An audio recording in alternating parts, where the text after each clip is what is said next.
कहते हैं कि अगर पत्नी कम उम्र हो तो उसकी सोच को बदलना और उसके व्यक्तित्व को अपनी पसंद के मुताबिक ढालना मर्द के लिए आसान होता है। इसलिए मर्द कम उम्र औरतों को पसंद करते हैं। मेरी पत्नी की उम्र भी मुश्किल से 17 साल थी। मैंने जब उसे पहली बार देखा तो देखते ही दिल दे बैठा। वे किसी बच्चे से भी ज्यादा मासूम थी, जबकि उसकी आंखों में झील सी गहराई थी। मैंने उसके घर रिश्ता भेजा तो उसके माँ बाप ने अजीब बात कर दी। माँ बाप अपने बच्चों की बुराई इस तरह बयान नहीं करते, लेकिन चंद्र प्रकाश की ईमानदारी मुझे पसंद आई थी। उन्होंने साफ कह दिया, बेटा मैं तुम्हें रोशनी का रिश्ता देने से इनकार तो नहीं कर रहा, लेकिन मेरी बेटी को सजने संवरने की आदत नहीं है। वे अक्सर जिद करने लग जाती है, फिर इसकी जिद को पूरा करना ही पड़ता है, वरना ये ना खाना खाती है ना कोई बात करती है। थोड़ी नक चढ़ी है, अभी घर के काम भी सही से नहीं आते। अगर इस उम्र में इसकी शादी कर दूंगा तो ये और भी ज्यादा जिद्दी हो जाएगी। इससे अच्छा है तुम चंद साल इंतजार कर लो, लेकिन तुम इसे बर्दाश्त नहीं कर पाओगे। चंद्र प्रकाश साहब जानते थे कि मैं उनकी बेटी को किस कदर पसंद करता हूँ। मैंने उन्हें यकीन दिलाया कि मुझे इस बात की कोई परवाह नहीं है। मैं अपनी पत्नी को पसंद अपनी मुताबिक खुद ही बदल लूँगा। मेरे कहने के बाद ये रिश्ता मंजूर कर लिया गया। विदाई अगले साल तय की गई। मैंने बड़ी मुश्किल से दिन गिन गिन कर उस दिन का इंतजार किया जब रोशनी मेरी दुल्हन बनकर मेरे घर के आंगन में उतरी। मैं उसकी खूबसूरती देखकर खो सा गया। अब वह और भी ज्यादा हसीन हो गई थी, मगर उसकी आंखों में अजीब सी वीरानी थी। वे बार बार अपनी शादी के जोड़े को हाथ लगा कर देखती, जैसे उसे यकीन ना आ रहा हो। मुंह दिखाई में भी मैंने उसे सोने के जेवरात दिए, जिन्हें पहनकर उसने एक बार भी न देखा। मुझे आपकी मोहब्बत ही काफ़ी है, मैं इन जेवरात से प्रभावित नहीं होती। रोशनी का ये रवैया देखकर मुझे उसके बाबा की बात याद आई। लेकिन ऐसी क्या बात थी कि रोशनी मेरा तोहफा तक स्वीकार नहीं कर पा रही थी, और शादी के जोड़े को इस कदर हैरत से तकती कि मुझे उस पर शक होने लगता कि कहीं ये कोई पागल या मानसिक रोगी तो नहीं है। बड़ी मुश्किल से इसने चंद घंटे उन जोड़ों में गुजारे और फिर उठकर सादे कपड़े पहन लिए, अपना मेकअप उतार लिया और हाथ मुंह धोकर घर में बनी मंदिर में स्थित शिव जी के सामने खड़ी हो गई। मैं उसे हैरत से देखने लगा, या तो ये लड़की बहुत गुणी है या मेरे सामने गुणी होने का ड्रामा रच रही है। मैंने दिल में सोचा और कमरे से निकल गया। मेरा मुंह ऑफ था। शादी की सुबह मैंने रोशनी को सादा कपड़ों में देखा तो मेरे माथे पर बल पड़ गए। मुझे अब उस पर गुस्सा आ रहा था। रोशनी इतनी भी सादगी अच्छी नहीं। तुम तो जानती हो मुझे फैशनेबल लड़कियां पसंद हैं। आज शाम को हमारी दावत है, तुम्हें इस तरह नहीं करना चाहिए। खूबसूरत लगना हर एक का हक है, और फिर तुम तो अच्छी खासी शक्ल सूरत की मालिकिन हो, क्यों अपना हुलिया बिगाड़ रही हो। मेरी बात पर रोशनी मुस्कुरा कर बोली, मैं आपकी हर बात मानूंगी राजेश, लेकिन उसके लिए एक शर्त है। हफ्ते में आपको एक बार मेरी बात माननी होगी, बाकी दिन मैं आपकी बात मानूंगी। ठीक है, मैं तुम्हारी बात मान लूंगा। फिलहाल तुम तैयार हो जाओ, हमें अभी नाश्ते के लिए जाना है। मैंने रोशनी से कहा तो वह अपने बाल बनाने लगी, लेकिन अपने कपड़े नहीं बदले। उन्हीं सादे कपड़ों में नीचे मेहमानों के सामने नाश्ता करने आ गई। मुझे रोशनी का ये रवैया बहुत अजीब लग रहा था। थोड़ी देर के बाद जब मैं अपने कमरे में आया तो रोशनी से सख्ती से पेश आया। देखो रोशनी, मुझे मेरी मर्जी पर चलने वाली औरत पसंद है। अगर तुम ऐसा कर सकती हो तो करो, वरना क्या? रोशनी ने हैरत से पूछा। वरना फिर भी तुम्हें मेरी ही माननी पड़ेगी। अपनी जिंदगी को नर्क बनाने का कोई फायदा नहीं है। खानदान वाले क्या सोचेंगे कि मेरी पत्नी को कपड़े पहनने का ढंग भी नहीं आता। आपको खानदान वालों की फिक्र है। मैंने आपसे कहा तो था, आप मेरी एक शर्त मान ले, मैं आपकी हर बात मानूंगी। बोलो क्या शर्त है तुम्हारी? मैंने तंग आकर कहा, शर्त यह है कि हर रविवार की सुबह आप मुझे मेरे मायके के करीब स्थित शिवजी के मंदिर लेकर जाएंगे। इस मंदिर में आती जाती रहती थी, वहाँ जाकर मुझे बड़ा सुकून मिलता है। मैं चाहूँगी कि आप भले मुझे मायके न लेकर जाएं, लेकिन मुझे वहाँ ज़रूर लेकर जाएं जहाँ मैंने अपनी ज़िंदगी के कई दिन और रातें रोते हुए गुजारे हैं। मुझे उस जगह से मोहब्बत है, मैं वहाँ जाना चाहती हूँ। मेरी पत्नी की बात सुनकर मुझे अजीब सा लगा। मैं उसे इतनी दूर मंदिर में लेकर नहीं जाना चाहता था, लेकिन 2-3 दिनों में उसने मेरी बात न मानकर साबित कर दिया कि वह बगैर अपनी शर्त मनवाए मेरी कोई बात नहीं मानेगी। आखिर मैंने उसकी शर्त स्वीकार कर ली और कहा, तुम रविवार तक जितने दिन बाकी हैं उनमें अपने आप को सजा संवार कर रखो। मेहमानों से इज्जत से पेश आओ। मैं तुम्हारे लिए जो हो सके करूँगा। तुम्हें मंदिर में लेकर जाऊंगा, जहाँ कहोगी तुम्हारे साथ चलूंगा।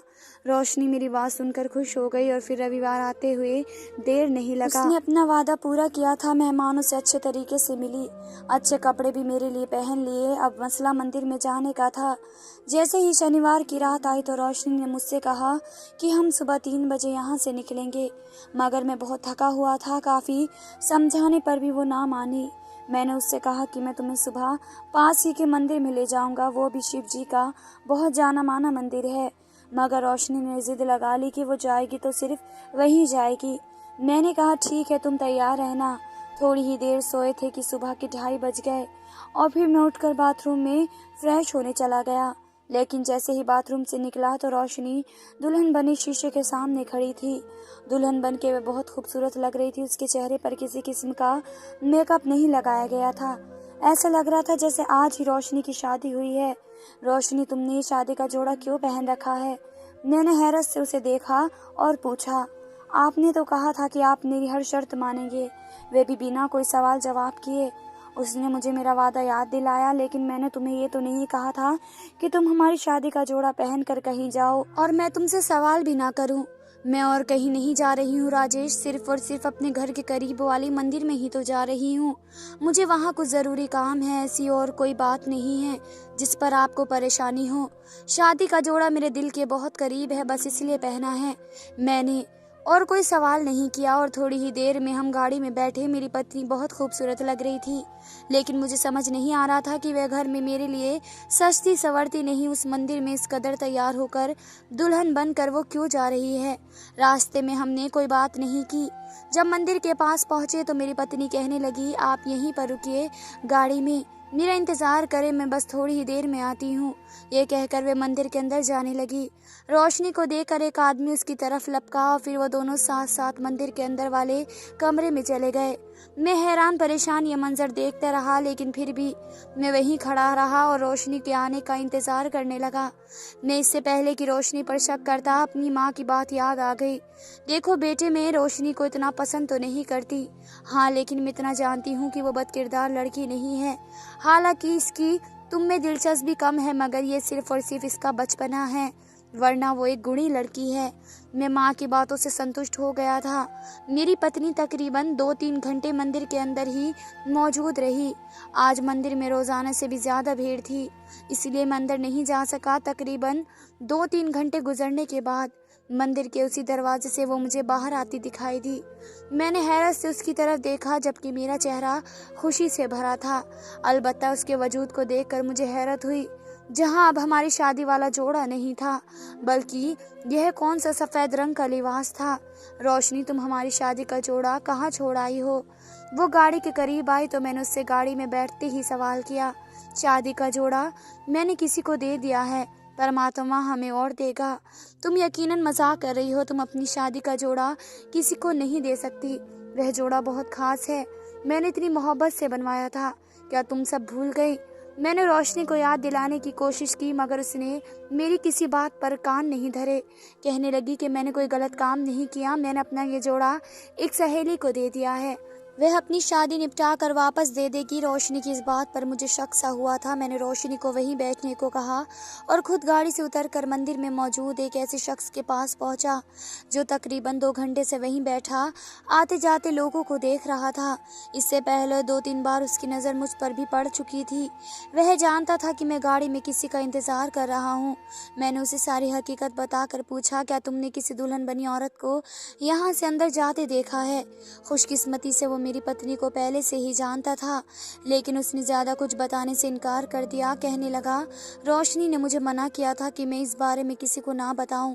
अब तुम मुझे जबरदस्ती ये नहीं कह सकते कि मैं तुम्हें उसके बारे में क्यों ना बताऊं, और अगर वे तुम्हारी पत्नी है तो उसे खुद संभालो, मैं तुम्हारी मदद नहीं कर सकता।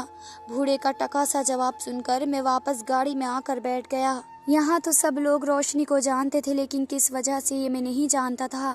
बहरहाल मंदिर से आने के बाद रोशनी बहुत खुश थी। वह घर आई तो कहने लगी, आज आपने मेरी ख्वाहिश पूरी कर दी।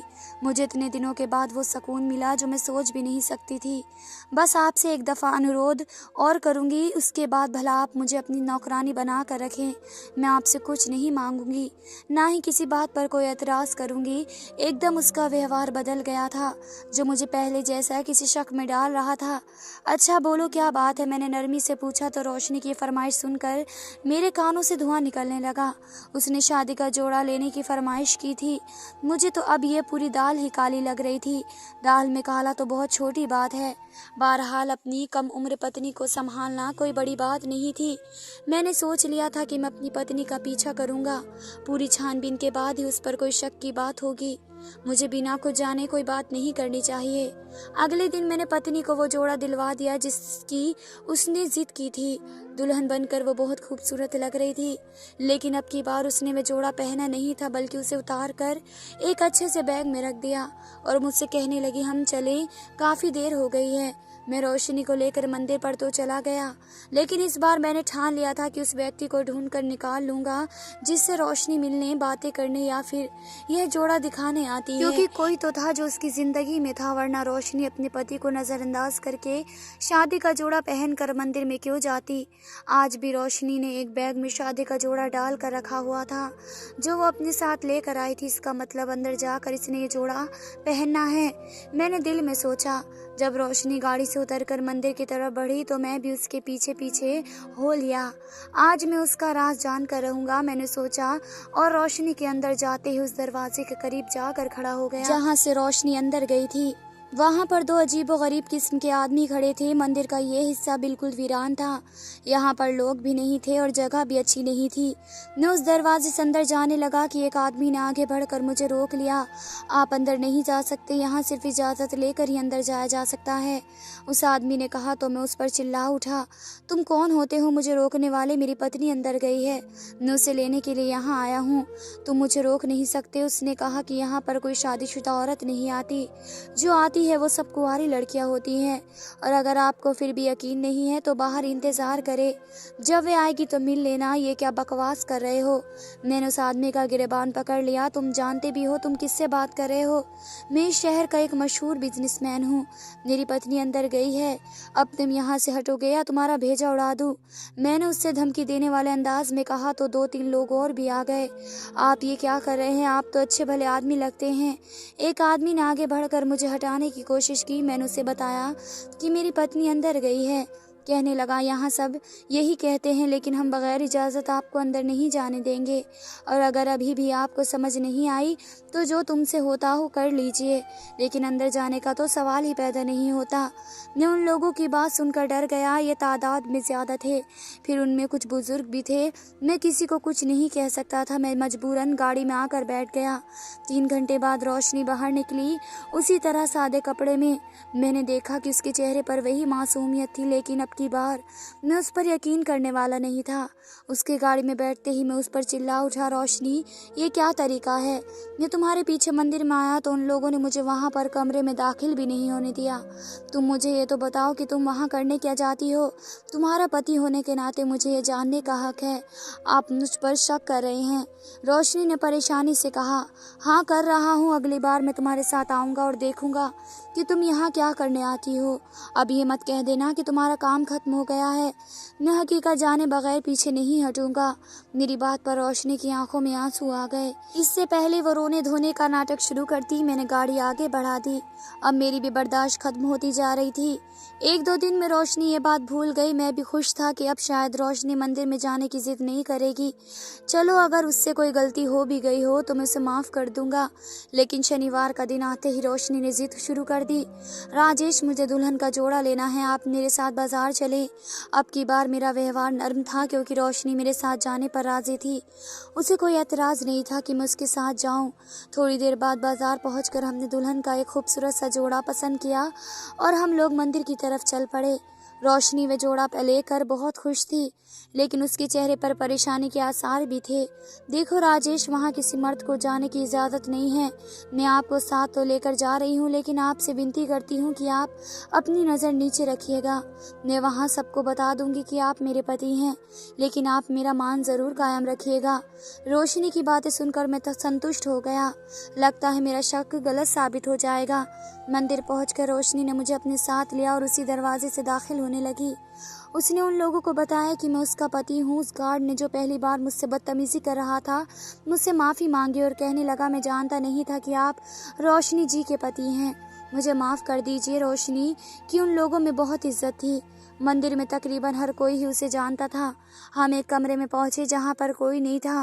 रोशनी ने ईश्वर से प्रार्थना की और फिर बाद में बोलते हुए ईश्वर का धन्यवाद किया।